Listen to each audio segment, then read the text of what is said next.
El 1 de septiembre de 1939, Hitler invade Polonia. Esta es la acción bélica que realmente inicia la Segunda Guerra Mundial.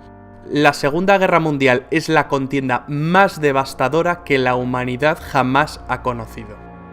Pero para entender cómo se llegó a este punto debemos remontarnos años atrás, por lo menos al final de la Primera Guerra Mundial.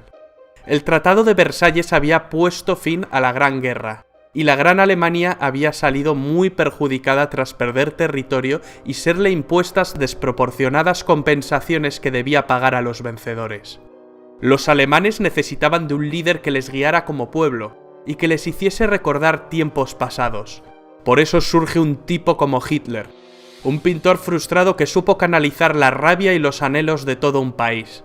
Si se puede decir algo bueno de un villano como Hitler, es que era un gran orador y un maestro de la propaganda. Les habló a los alemanes de la superioridad de su raza y del camino que el pueblo debía seguir para engrandecer la nación. Hitler, a golpe de discurso, se erigió en el líder del Partido Obrero Alemán, transformándolo en el Partido Nacional Socialista Alemán, de ideas nacionalistas, supremacistas, racistas y un fuerte componente antisemita y antimarxista. En 1923, Hitler acabó en la cárcel tras un fallido golpe de Estado. En su encierro aprovechó para escribir el Mein Kampf, Mi lucha, libro desquiciado de escasa calidad literaria que acabaría siendo el evangelio del nazismo. Tras su encierro, Hitler volvió a la palestra política y acabaría ganando en 1932 unas elecciones con mayoría simple para alzarse como canciller de los alemanes al año siguiente. Nace el Tercer Reich, el tercer gran imperio alemán, en una coyuntura de crisis económica a nivel mundial. Rápidamente, bajo una apariencia de legalidad, Hitler establece un régimen totalitario liquidando las instituciones democráticas de la República de Weimar, mediante una ley habilitante. Se arresta a los diputados del Partido Comunista de Alemania y se los confina en campos de concentración. La persecución de los judíos por parte del nazismo se convierte en una política activa.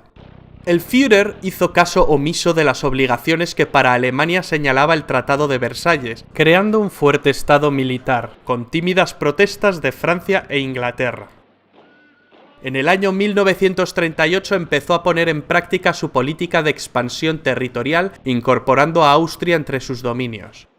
Ese mismo año, Hitler amenazó con desencadenar una guerra europea, a menos que los Sudetes, una zona fronteriza de Checoslovaquia con una mayoría de etnia alemana, fueran cedidos a Alemania. Para resolver el asunto se sentaron a hablar en Múnich alemanes, franceses, ingleses e italianos. A los checoslovacos ni les invitaron. El primer ministro británico Chamberlain y su homólogo francés, en un acto de tibieza y cobardía, ceden con tal de que la sangre no llegue al río. Mal calculado. Al año siguiente Hitler incumple su palabra y ocupa el resto de Checoslovaquia. Churchill criticó duramente a Chamberlain con la frase «Hemos preferido el deshonor a la guerra, tendremos el deshonor y también la guerra». Y así fue. Para construir un gran imperio, los planes de Hitler pasaban por la anexión de Polonia. Polonia era un país surgido del Tratado de Versalles. Sus tierras antes habían pertenecido a Alemania, a Austria y a Rusia. A los polacos se les había concedido una franja de tierra para que el país tuviese una salida al mar Báltico a través del corredor de Danzig, partiendo Alemania en dos. Agosto de 1939. El comunista Stalin y el anticomunista Hitler, dos líderes totalitarios, sorprenden a medio mundo con el pacto Ribbentrop-Molotov, un tratado germano-soviético de no agresión. Dos enemigos irreconciliables firmaron no atacarse. 9 días después del pacto, Hitler invade la parte occidental de Polonia y 3 semanas después, los soviéticos se encontraban invadiendo la parte oriental. La invasión de Polonia hizo que por fin Inglaterra y Francia le declararan la guerra a Alemania. Alemania se tomó una pausa para reagrupar filas, mientras británicos y franceses se mantuvieron a la defensiva. Los periodistas llamaron a este periodo la Guerra de Broma. Los ingleses mandaron tropas a Francia para frenar a los alemanes, la Fuerza Expedicionaria Británica. Las tropas francesas e inglesas se parapetaron tras la línea Maginot, una línea defensiva construida tras la Primera Guerra Mundial que los franceses creían inexpugnable. Durante este periodo de calma, la Unión Soviética atacó Finlandia. No fue un paseo, ni mucho menos. Los soviéticos sufrieron innumerables bajas.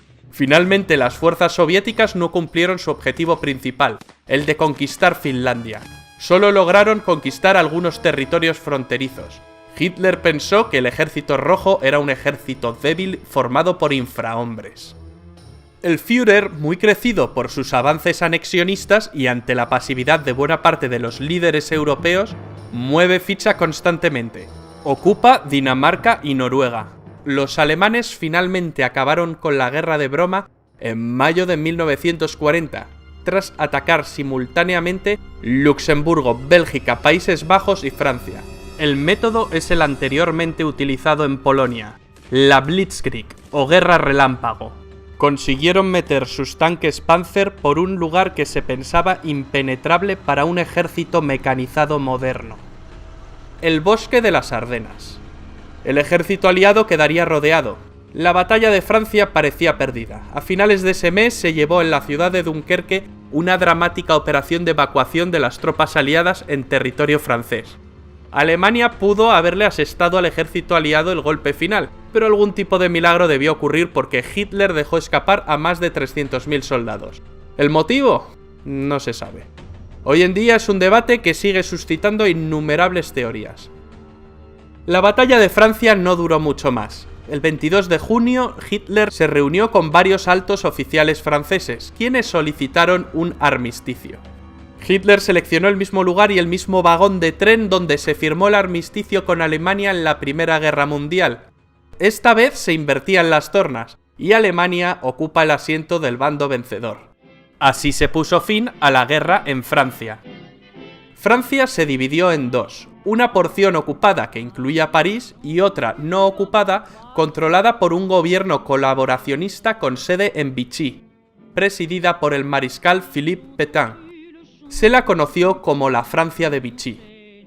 Charles de Gaulle inmediatamente se declaró en contra del gobierno de Vichy y proclamó la Francia libre. Llamó asimismo a formar la resistencia francesa. Italia y Alemania, las dos potencias fascistas, estaban unidas desde 1936 en una agrupación que Mussolini denominó el eje Roma-Berlín. Mussolini, el líder del partido fascista italiano, viendo la facilidad con la que Hitler conquista países, siente que ha elegido el bando ganador. Se ha apropiado de Albania y se ha sumado a los alemanes declarándole la guerra a Francia e Inglaterra. Il Duce, emulando a Julio César, quiere ampliar más sus posesiones, ya que Italia, al igual que Alemania, había llegado tarde al reparto colonial. Sus planes pasan por conquistar Grecia y Egipto, pero Hitler tuvo que salir al quite para ayudar a los italianos, que más que una ayuda en la guerra suponen una carga. Los italianos no pueden con los griegos, pero llegarían refuerzos. Finalmente los alemanes invaden Grecia a través de Bulgaria. Mussolini luego atacaría las bases británicas de Egipto desde Libia. El objetivo era tomar el Canal de Suez, la puerta del imperio colonial británico. ¿Pero qué había pasado en Europa tras la derrota de Francia? ¿Qué fue de los británicos? Churchill, nuevo primer ministro tras la dimisión de Chamberlain, rechaza firmar un armisticio con Alemania. Hitler decide ir a por todas. Pero conquistar Inglaterra no será tan fácil por su condición insular. Los ingleses consiguieron defender heroicamente su isla en la batalla de Inglaterra, una batalla que se libró sobre todo en el aire, la Luftwaffe contra la RAF. Churchill pronunciaría otra de sus grandes frases: "Nos dejó muchas. Nunca tantos debieron tanto a tan pocos". Durante más de un año Inglaterra soporta la guerra en solitario. Los nazis bombardean durante meses las ciudades más importantes de Inglaterra. Hitler cree dominar la situación y se ve como claro vencedor, pero los ingleses resisten y dan la batalla. A finales de año, Adolf Hitler se entrevistó con el general Franco en Hendaya, una localidad francesa que hace frontera con España. Hitler quería que España entrase en la guerra de parte de las potencias del eje. Al final no llegaron a un entendimiento. Franco estaba dispuesto, pero el país atravesaba una enorme crisis tras la Guerra Civil Española. España, si bien prestó apoyo logístico, optó por el papel de no beligerante. Hitler había logrado que Hungría, Rumanía y Bulgaria se unieran a las fuerzas del eje. Solo faltaba Yugoslavia, Un cambio de gobierno en este país precipitó su invasión en abril del año 41. Hitler soñaba con un imperio alemán que abarcara desde el río Rin hasta el Volga. Es en este momento cuando Hitler decide ampliar fronteras y emprende la Operación Barbarroja, la invasión de la Unión Soviética. La gran motivación era el petróleo ruso. A Stalin, antiguo aliado de Hitler, le pilla un poco por sorpresa. No se esperaba que Hitler rompiese su alianza tan pronto. La invasión se había demorado con la invasión de Grecia y de Yugoslavia. Finalmente, en junio de 1941, los alemanes movilizan entre 3 y 4 millones de soldados. En un primer momento, los alemanes ganan campañas y terreno con facilidad. En un mes, Bielorrusia y las repúblicas bálticas previamente ocupadas por la URSS estaban en manos alemanas. Hitler calculó que pocos meses de campaña bastarían para tomar Moscú, pero el crudo invierno llegó, y los ejércitos de Hitler se quedaron a las puertas. Lo mismo le ocurrió a Napoleón en su día. El eje Roma-Berlín se había ampliado en 1939 con la unión de Japón. Japón era el país más avanzado de Oriente, y quiere librar a sus vecinos, es decir, a las colonias europeas orientales, del yugo de Occidente. Asia para los asiáticos, era una frase común entre los nipones. Ya en 1931 empezaron la invasión de China, que continuó en 1937. Cuando Alemania ocupó Francia, Japón tomó el control de la Indochina francesa. Sobrevino un bloqueo comercial y un embargo de petróleo por parte del gobierno de Estados Unidos presidido por Roosevelt. La única salida que le quedaba a Japón era retroceder o ir a la guerra. Los japoneses atacaron por sorpresa la base americana de Pearl Harbor, en Hawái, en diciembre de 1941. El gigante dormido despierta y Roosevelt pronuncia su famoso discurso de la infamia en el que declara el estado de guerra entre Estados Unidos y el Imperio japonés. Tras Pearl Harbor, los japoneses invaden Hong Kong y en cuestión de meses Singapur, Birmania, Tailandia, las Indias Orientales holandesas, Filipinas... Una especie de tsunami o guerra relámpago a la japonesa. La bandera del sol naciente ondea sobre el Pacífico. Y Hitler va y le declara la guerra a Estados Unidos. Con esto firma su sentencia de muerte definitiva. La derrota es solo cuestión de tiempo. Una batalla naval empieza a librarse en el Pacífico. En el Atlántico la batalla se venía librando desde el principio de la guerra. En este escenario, los U-Boot alemanes hunden una cantidad enorme de barcos aliados. La mayoría barcos de abastecimiento. Para evitar la sangría, el papel de la inteligencia aliada fue clave, concretamente con el desciframiento de la máquina Enigma usada por los nazis. Algunos expertos señalan que la guerra se acortó 2 años por este motivo. En el Pacífico, en 1942, los americanos consiguen vengarse de Pearl Harbor 6 meses después, concretamente en la batalla del Midway, un duro revés para los japoneses, donde pierden 4 portaaviones. Las tornas se habían empezado a invertir. En Europa, Churchill aprueba bombardeos masivos sobre la población civil alemana. Mientras, en el norte de África, las tropas alemanas de Rommel y las italianas ganan algunas campañas, pero son derrotadas en las batallas del Alamein, que marcan un cambio de rumbo. Los alemanes no consiguen llegar al Canal de Suez, y con ello el plan de tenaza de ir a por las reservas de petróleo de Oriente Medio se desvanece. Los alemanes también planean conquistar los campos petrolíferos del Cáucaso. Es entonces cuando Hitler decide dividir sus fuerzas e ir a por Stalingrado, con el objeto de asestarle un golpe moral a Stalin, pues era la ciudad que llevaba su nombre. Mala jugada por parte del Führer. Aunque los alemanes conquistan buena parte del Cáucaso, sus tropas acaban retirándose, ya que su mirada estaba fija en Stalingrado. A principios de 1943, los alemanes se rinden tras la larga batalla de Stalingrado, la más sangrienta de la historia de la humanidad. La grave derrota de la Alemania nazi y sus aliados en esta ciudad significó un verdadero punto de inflexión, y fue decisiva en los resultados finales de la guerra. A partir de aquí, los alemanes ceden constantemente terreno a los rusos. En julio de ese año, los alemanes no consiguen frenar al ejército rojo en la batalla de Kursk, la mayor batalla de tanques de la historia. Ese mismo mes los aliados bombardean Roma, lo que provoca gran desmotivación en los italianos. Estaban convencidos de que los aliados nunca bombardearían la ciudad santa. Además saben que están perdiendo la guerra. Terminarían por renegar de sus antiguos aliados. Al poco tiempo deponen a Mussolini y lo arrestan.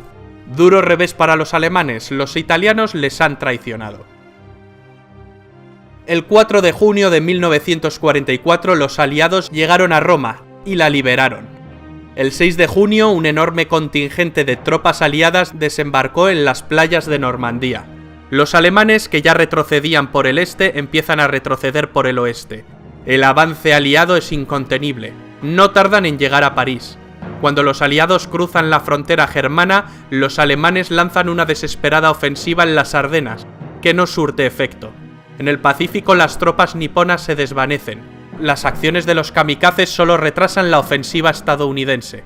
En enero de 1945, el Ejército Rojo llega al campo de concentración de Auschwitz, Polonia, y libera a miles de prisioneros. La opinión pública empieza a conocer los horrores del Holocausto judío y su verdadero alcance. Más de 6 millones de judíos fueron asesinados por el régimen nazi. En febrero los aliados realizan el bombardeo de Dresde, uno de los mayores bombardeos sobre población civil de toda la guerra, resultando destruida casi toda la ciudad. En abril los rusos llegaron a Berlín y ganan la última batalla europea. Ese mismo mes se suceden el fusilamiento de Mussolini y el suicidio de Hitler. Finalmente la Alemania nazi se rinde incondicionalmente ante los aliados. Termina la Segunda Guerra Mundial en Europa, pero la guerra continúa en algunas zonas de Asia y Japón. Hicieron falta 2 bombas atómicas sobre Hiroshima y Nagasaki en agosto para rendir al incansable ejército del emperador Hirohito.